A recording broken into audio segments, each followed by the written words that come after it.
Umalis na din sila, Francis, ma'am.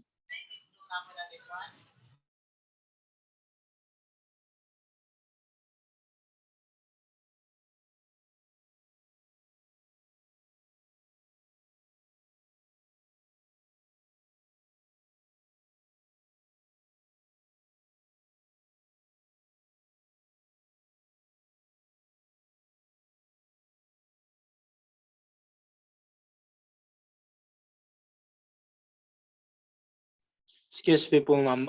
Pa-excuse daw po si Karen Bukat tsaka si Arian. Walang daw po ng kuryente sa kanila.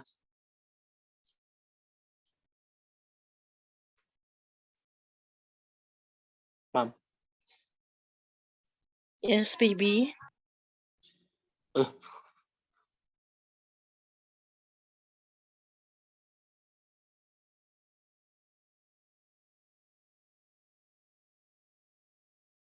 Baby Ralph.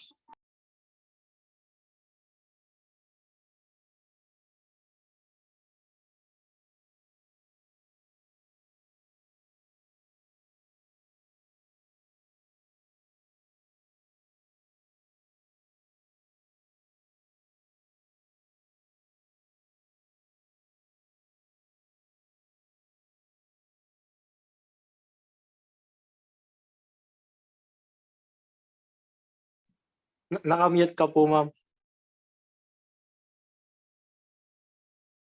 Thank you. Sa Ako mga... naman, Dr. Ralph. What is that noise? Please stop it. It's annoying. For those who just came late or just came right now, please, please raise your hand in order for me to check your attendance. Okay, let's move or I'm going to share. Ay, ma'am, pa-excuse daw po sila Karen Bukat tsaka si Arian. Yeah. Oo, nasabi mo kanina dahil Okay, thank you. Dahil nag-brown out. Pag masama ang panahon, nagaganon.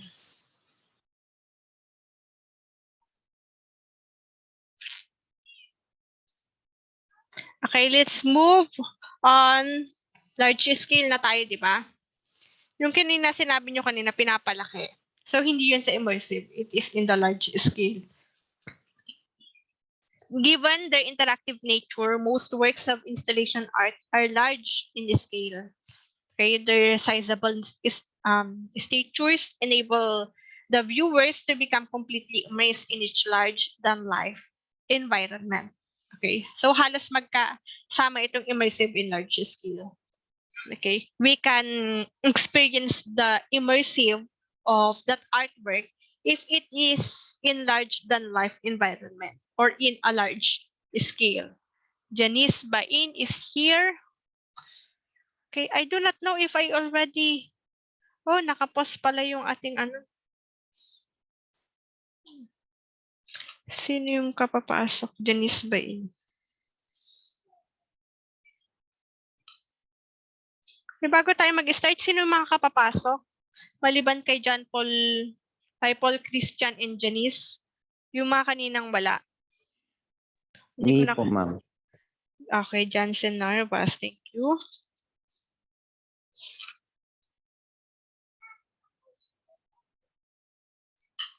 Okay. So back to the topic.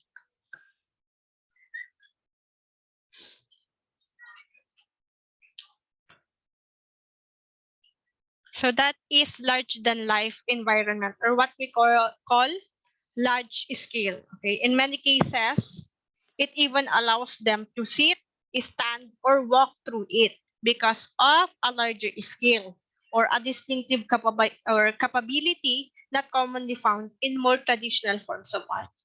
Na-experience natin yung tumayo, maglakad, umupo, mahawakan yung ating artwork because of this installation art na hindi natin ma-experience in some or many traditional forms of art. Next is site-specific. Okay. Unlike sculptures, paintings, and similar pieces, installations are usually planned with certain sites in mind. from rooms in galleries and museum to outdoor spaces. Now, given the strategic nature of their design and the uniqueness of their surroundings. Okay, we have site-specific works of art that ensure a one-of-a-kind aesthetic and experience. It should be compatible or exactly located in a specific site or um, a specific place. Next is influence, number 4. Okay, we have different influences here like Dada, conceptualism, and performance art. Okay, like many modern and contemporary genre. Okay, the installation art form is rooted in several different movements. Ito nga yung apat or yung tatlo na to. Una, Dada. Okay, what do we mean by Dada? Daddy. Iba yung daddy. Okay. Ay, Yung Dada, an avant-garde movement that emerged in the early 20th century. Na ano to nung 20th century. Installation often showcase an experimental approach to art, specifically installations corporation of mixed media, and emphasis on the three-dimensional are undoubtedly inspired by Dada.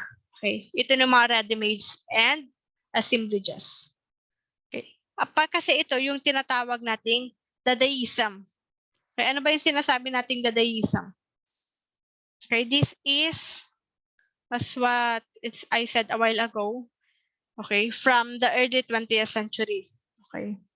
Ito yung predating of surrealism. And also, this is movement in art and literature based on irrationality and negation of traditional artistic value. That is what do we mean by Dadaism. Next is conceptualism. Okay, ito in-inspire din ito ng Dadaist or Dadaism. Conceptual artists believe that the idea behind a work of art takes precedence over its aesthetic. Okay, this sentiment is also present in installation art with well-known contemporary artists like Ai Weiwei, Damien Hirst. Okay, you can search for it. They are using their celebrated installation as a means to relay messages to our viewers.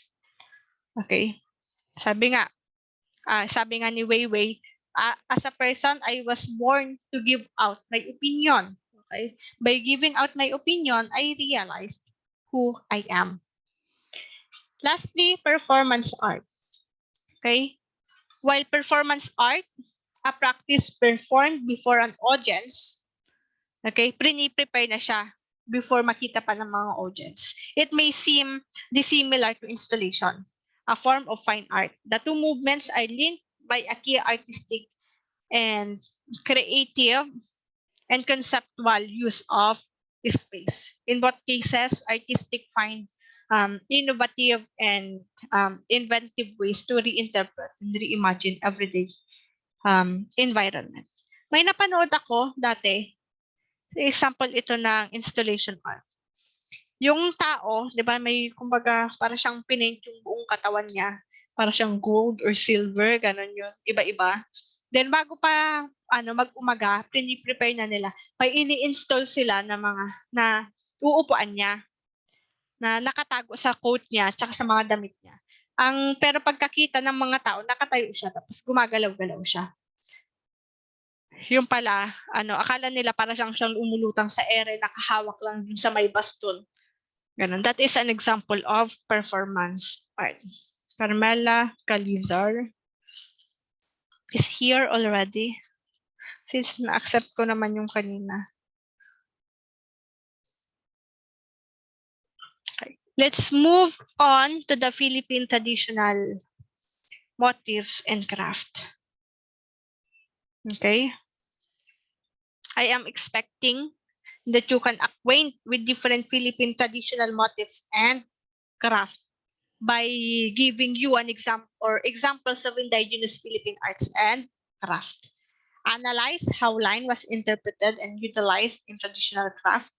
Develop your ability in manipulating the elements of art. Now we have here this picture. Ano kayang ginagawa niya? Nagahabi, ma'am. Okay, naghahabi. Or in English, weaving, di ba? Gumagawa ng mga different cloth. Okay, that is an example of indigenous Philippine art and craft. What do we mean by art and craft? Ano ba yung pagkakaiba ulit nun? Balik ulit tayo sa simula. Okay, Paul Christian.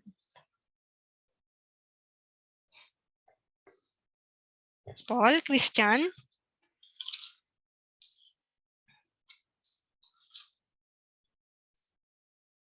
Paul Christian Humilde.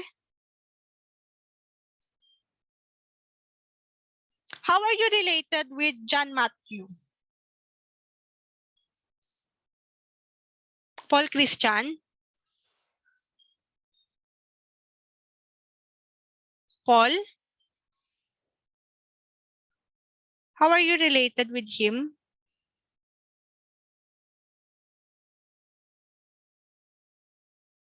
Paul Christian.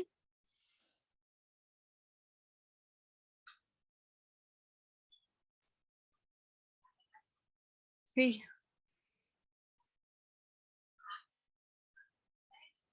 I do not know if you are listening or what. What do we mean by art and craft? Ano yung pagkakaiba ng dalawa nun? Jansen, Arvas?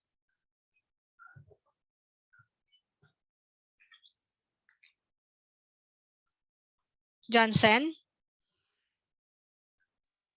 Ma'am, ano po yun? What do we mean by art and craft? What are the differences between the two?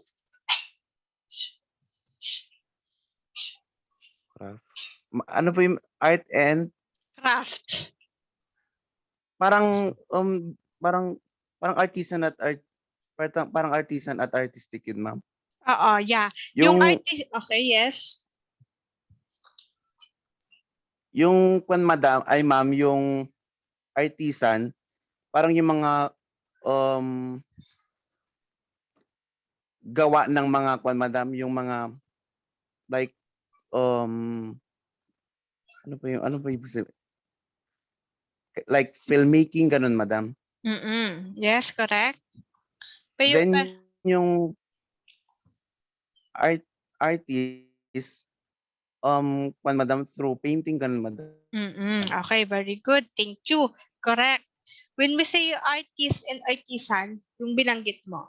Pero yun yung mga tawag sa mga gumagawa nito. Yung art, ang gumagawa is artist. Okay. It focuses on the aesthetic beauty without a specific purpose. Just to impress an emotion, information. And that's all. That is art made by an artist. However, when we say craft, this is made by the artisan. Okay, pag sinabi nating yes, Nico J, yung craft and artisan. Yung ano, ma'am, art and craft, ma'am. Okay. Art and craft is a creative practice and falling to the category of either art or craft, ma'am. Okay. Pero yung anong pagkakaiba? Pagkakaiba is ano, ma'am. Wait, ma'am. Okay. Kaya ano ko na para mabilis tayo. Ano, ma'am, considered to decorative design or handcraft, ma'am. Okay, decorative, designing, and also ginagawa mano-mano, may raming paghihirap, and also there is a specific purpose. Okay, may pinaglalaanan like making furnitures, okay? Craft 'yon. Hindi mo sinabing art lang 'yon. Basket, 'di ba? Weaving, may purpose siya para may maisot tayong damit. Basket para may lagayan. Okay, very good. Those are example of crafts na ang gumagawa is what we call artisan. Now, at one of the indigenous Philippine arts and craft is weaving. When we say weaving, it is a method of textile production in which distinct sets of yarns or threads are interlaced at the right angles to form a fabric or cloth. Other methods are knitting, crocheting, felting, and braiding or plaiting. Okay, gumagawa tayo ng pinya cloth. Yung pinya cloth galing sa pinya, of course, di ba? Okay, it is also produced in looms throughout the province of Antique. It is a delicate and exquisite hand-woven cloth that is made from the fibers obtained from the leaves of pineapple plants. Okay? Imagine mo yung pineapple, pwede ka palang mag-produce ng tela. Diba? It is popularly used in Barong Tagalog. Ito na yung pinaka common at pinaka traditional formal menswear natin dito sa Pilipinas. With the organic and airy textile being used, the barong is now becoming more popular around the world. Diba? That is according to the Indigenous Philippine Arts and Crafts in 2016. We have here also the abaca fiber. It comes from the abaca plant, of course, which is widely known in certain regions in our country. It is woven mainly to make sinamay fabric, abaca rope, yung tali, as well as specialty papers like vacuum bags, currency, di ba? Ginagawa rin pala siyang sa currency, sa pera. Okay? Tea bag also. There are also handcrafts like bag, carpets, or clothing made of abaca. That is abaca fiber. Aside from weaving, we have basket making. Okay? We all know baskets are made by the Cordillerans as livelihood. Yung mga taga Baguio, Cordillera. They also use this as storage for food. Diba before, hindi pa uso ang ref. Ewan ko kung naabutan nyo to. Diba? Yung paggamit ng basket, isasabit lang siya sa taas. Andun na yung mga tinapay, yung mga nalutong ulam, nauulamin pa mamayang gabi. We are using basket. Nakakamiss before. Ganyan ang ginagamit natin. Okay. Okay. And aside from storage for food, okay, we can also use this to harvest our raised crops. Okay. And also, excuses, for carrying grains. Okay, hunting animals para may lagayan. Or para pang-trap din. Diba? Pag nangingisda, diba? Yung mga bamboo basket para gawing fish traps. Kapag mas malaki yung basket or fish traps, mas malaki yung huli, mas marami. Pag mas maliit din yung kind ng isda na mahuhuli. Then yung gamit ng basket. Dahil may gamit siya, may specific purpose siya, diba? That is a craft. Next is pots, okay? Pottery na tinatawag. Iba-ibang shape, iba-iba yung size, diba? Iba-ibang design, and are usually geometric with stylized nature-themed motif. The functional pieces are made as the need would arise. Pwedeng paso, pwedeng banga lagayin ng tubig, pwedeng pangluto, di ba? Palayok, okay? Pag-store ng tubig. Iwan ko kung naabutan nyo din to, naging, yung, bang tawag, parang water jug, yung may iikutin ka lang, yun. Malamig ang tubig, masarap kapag galing sa banga. Okay, we are also making through this clay, yung mga clay na ginagawang mga pots, ginagawa ring clay made stove or kalan. Okay, marami pa rin gumagamit yan ngayon. The Bornay pottery in Ilocos Sur is still lively tradition that continues up to the present, mga sa Ilocos Sur. And next is we have here Philippine sculpture. Okay, here.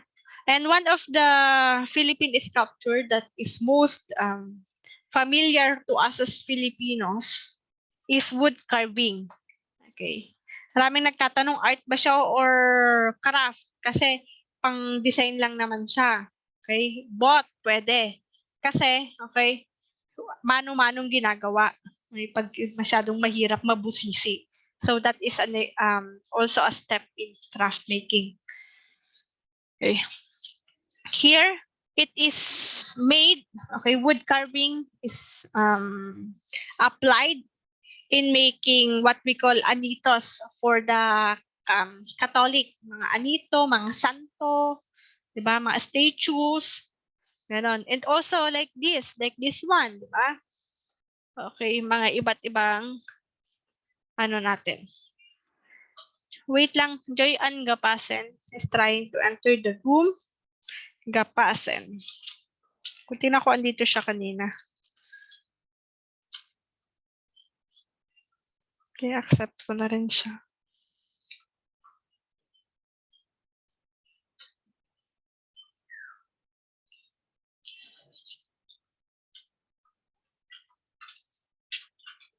Asan na siya? Oh, hindi rin siya pumasok.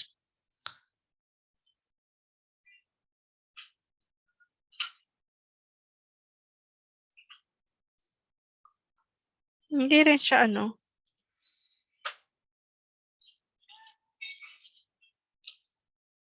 Okay, that is wood carving. Okay. At next naman is for the jewelry making. Okay. Nauso ito from the early 16th century. This is jewelry making in the country has been practiced in our country. Okay. It is believed that the skills of the early Filipino jewelry makers were adapted from their Asian neighbors like Chinese. Mahilig sa mga ganito, mga borloloy na tinatawag. We have necklace, bracelet, earrings, and more. It is traditionally a home-based industry. With government support, the Philippines has become to be known for its exquisite gold jewelry. The more popular jewelries are actually made by gold, silver, diba? Gumagawa ng mga rings, earrings, bracelet, crochet, pendants, necklace, tie pins, also chafflings. Okay, may nilalagay na gemstone of the precious metals also. Pero dito sa Pilipinas, okay, naglalagay ng mga pearls and semi-precious stones. So to sum it up,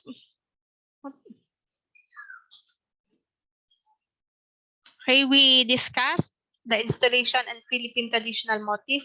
Kindly give the summarization of installation art aside from what is written here, okay? John Marquechano.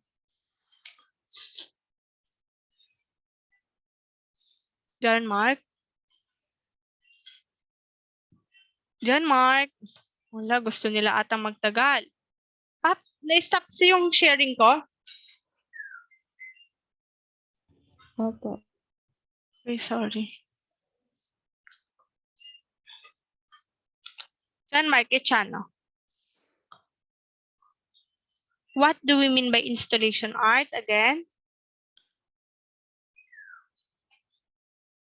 Okay, who wants to help him?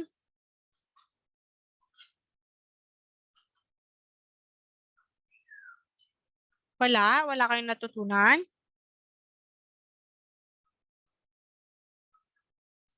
Janice Bain. Ma'am, installation art, ma'am. Okay, si Janice Bain muna. Gusto ko marinig ang boses niya.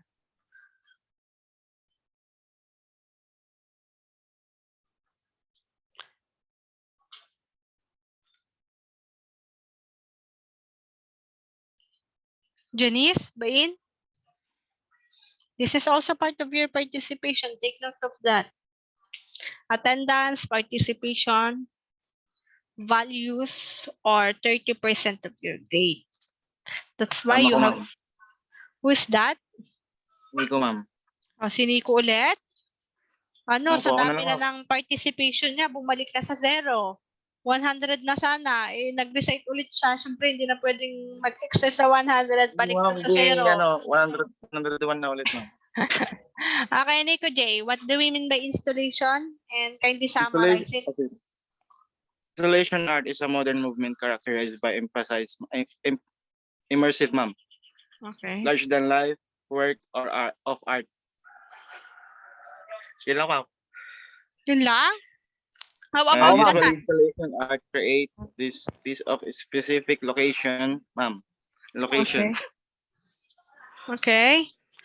Sino yung kanina? Okay, thank you. Installation art, ito yung mga 3D visual artwork which is often created for a specific place. It could be in closed area or indoor place or outdoor or outside the landscape or land art, diba?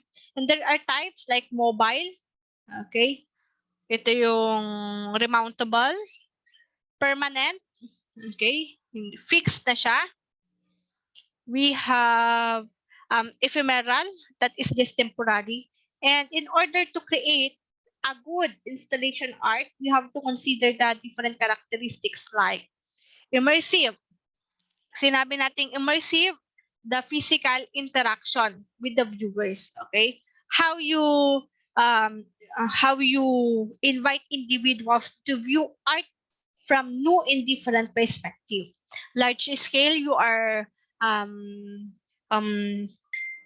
it could be completely immersed in creating large than life environment. You are enlarging. Okay, kadalasan nito yung nahahawakan, nauupuan, di ba? Those are the distinctive capability of large scale. Site is specific. Okay, this is having art in a certain or specific site or place, and also influences by Dada, conceptualism, and performance art. Okay, and also we discussed Philippine traditional motifs and craft.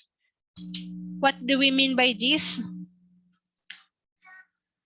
Sino pa? Nag-alis na, wala na naman yung ano ko. Mahina ang aking net. Okay, how about John Ray Jacob? John Ray Jacob? Philippine Yes, traditional ma'am. motifs. Okay, kindly give the summary.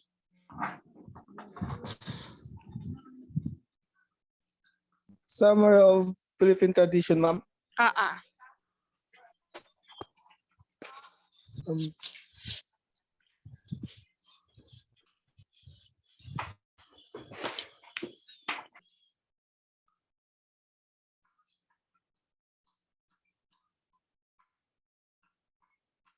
Janway? ma'am, wait lang po, ano po yung net ko, ma'am. Medyo Ma'am, ako, ma'am. Okay, sige, John Ray. How about, sino ba yung nagtaas ulit? Nico, ma'am. Tama na, Nico. Isisiro na kita sa participation. Sumusobra ka na. Last na, ma'am. Okay. How about Aliyah Cardenas? Ito, napakadali. Kadi-discuss lang natin. Yes po, ma'am. Okay, kindly summarize the Philippine traditional motifs and crafts that we discussed. Ano po, ma'am? Kindly give the summarization or the summary of the Philippine traditional motifs and craft. Diba, we discussed indigenous Philippine arts and craft. What are those?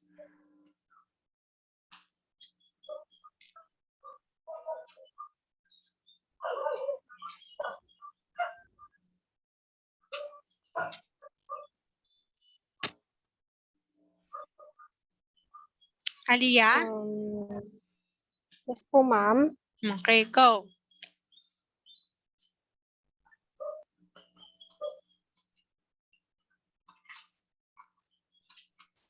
Ano po, ma'am?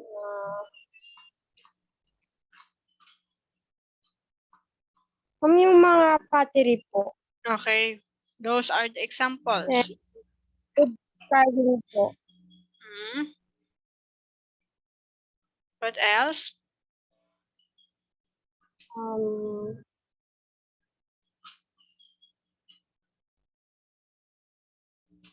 um, included point mark, tapos shape and forms po. Yun lang po, ma'am. Okay, yun yung sa mga pottery. Okay? Pero thank you, Aligya. Yun yung na-discuss natin sa Indigenous Philippine Art Craft, yung sa pottery. But we also discussed weaving, di ba? Yung paghahabi na tinatawag from pinya cloth, making apaka fiber. We also discussed basket making, di ba? Na kilalang kilala and maraming gamit. We have pottery, we have sculpture like wood carving, and also jewelry making. Those are just examples of Philippine traditional motifs. And aside from that, these are our um, references. Do you have any question?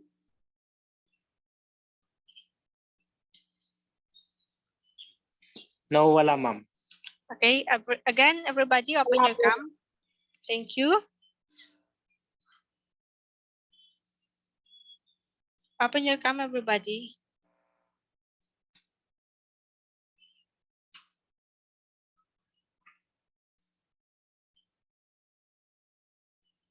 Nico, John Wei, Jenny, John Mark, Paul Christian, and Janice.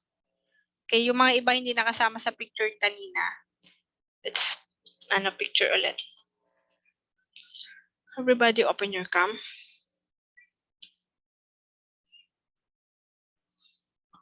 Okay.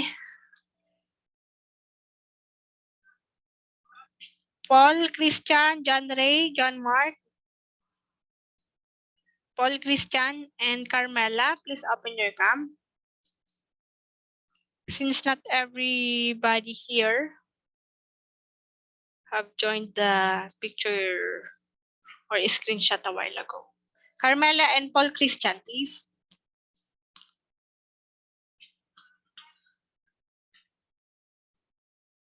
Okay. Nawala na. Sige. 1, 2, 3, smile. Okay, one more time. 1, 2, 3. Okay, so thank you everyone. I hope you learned even a little bit from the discussion today. And God bless you everyone. Thank you. Goodbye. Thank you. Thank you, ma'am. Okay, this will be our last meeting.